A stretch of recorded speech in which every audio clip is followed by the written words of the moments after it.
নমস্কাৰ, মই পৰেশ মালাকাৰে প্ৰাসংগিক প্ৰশ্নলৈ আপোনালোকক আদৰণি জনাইছোঁ। ব্ৰাহ্মণ্যবাদী আগ্ৰাসন। ব্ৰাহ্মণ্যবাদ মানে কি? বিজেপি RSSক আমি কিয় ব্ৰাহ্মণ্যবাদী বুলি কওঁ? অতি সহজ কথাত ক'বলৈ হ'লে ব্ৰাহ্মণ্যবাদ মানে হ'ল বৰ্ণবাদ, অৰ্থাৎ সমাজত উচ্চ নিচ জাতিভেদ।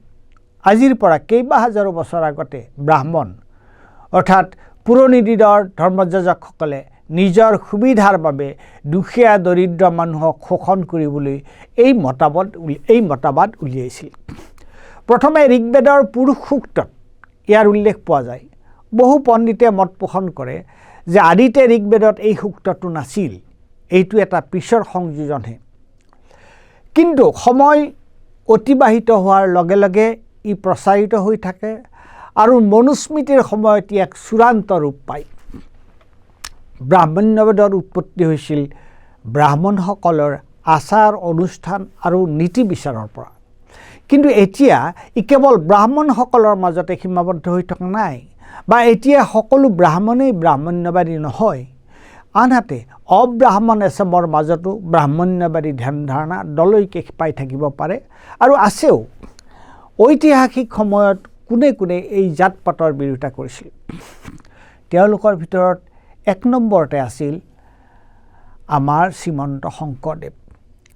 তেওঁ একশৰণ নাম ধৰ্মৰ যোগেদি সকলো জাতি জনজাতি আনকি অন্য ধৰ্মৰ লোককো সামৰি লৈ কেৱল নাম কীৰ্তনৰ মাধ্যমেৰে মানুহৰ মুক্তিৰ জয়গান গাইছিল।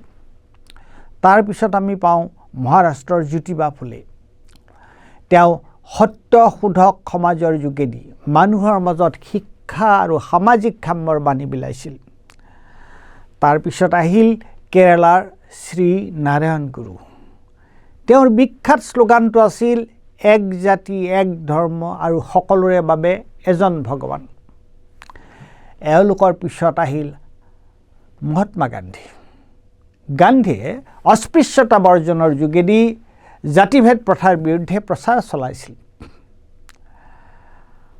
আনহাতে BR আম্বেদকাৰে মনুস্মৃতি দাহ কৰিছিল আৰু তেওঁ সকলোৰে সমান অধিকাৰৰ সাংবিধানিক প্ৰমূল্যৰ কথা কৈছিল।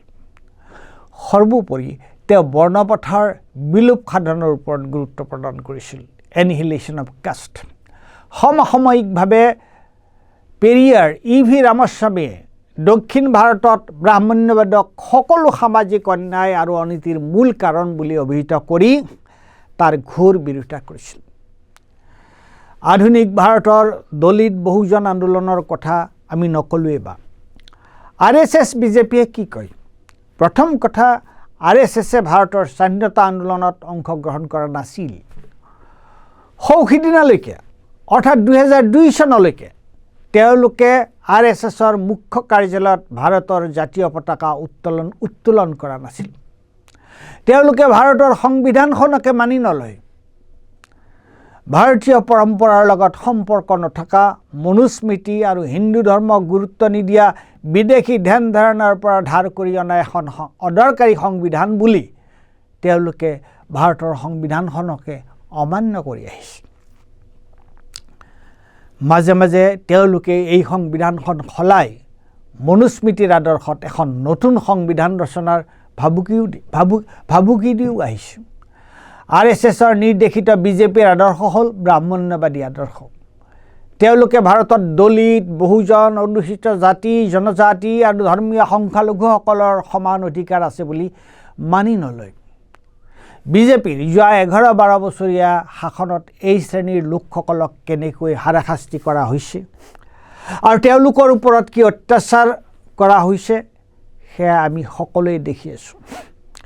তেওঁলোকে হিন্দু ধৰ্মৰ ওপৰত প্ৰাধান্য দি মনুস্মৃতিৰ আদৰ্শত হিন্দী কেন্দ্ৰিক এখন হিন্দু ৰাষ্ট্ৰ তৈয়াৰ কৰিব বিচাৰে। তাত দলিত আদিবাসী মুছলিম খ্ৰীষ্টান সকলো থাকিব পাৰিব, কিন্তু বৰ্ণ হিন্দুসকলৰ তলতীয়া দ্বিতীয় শ্ৰেণীৰ নাগৰিক হিচাপে।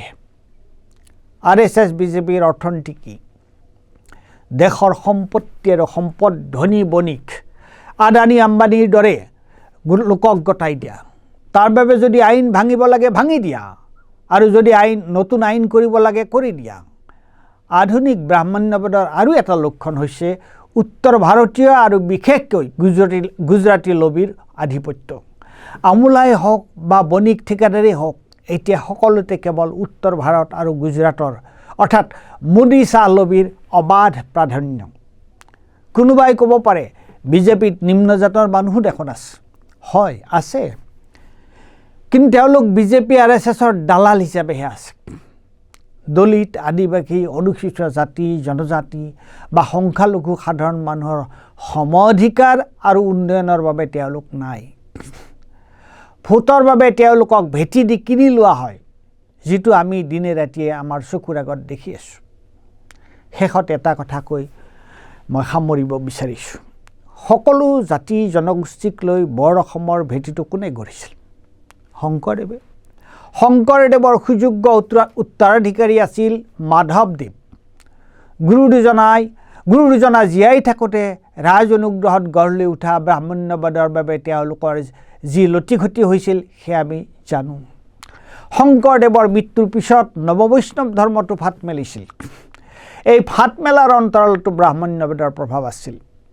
শেষত শংকৰদেৱৰ সাৰবস্তু ৰৈছিলগৈ কাল সংহতিৰ সমৰ্থক মোৱামৰীয়াসকলৰ মাজত, য'ত সমাজৰ একেবাৰে নিম্নবৰ্গৰ লোকসকল আৰু পাহাৰীয়া ভাই ভনীসকলৰ মাজত সমানতা আৰু একতা বৰ্তি আছিল।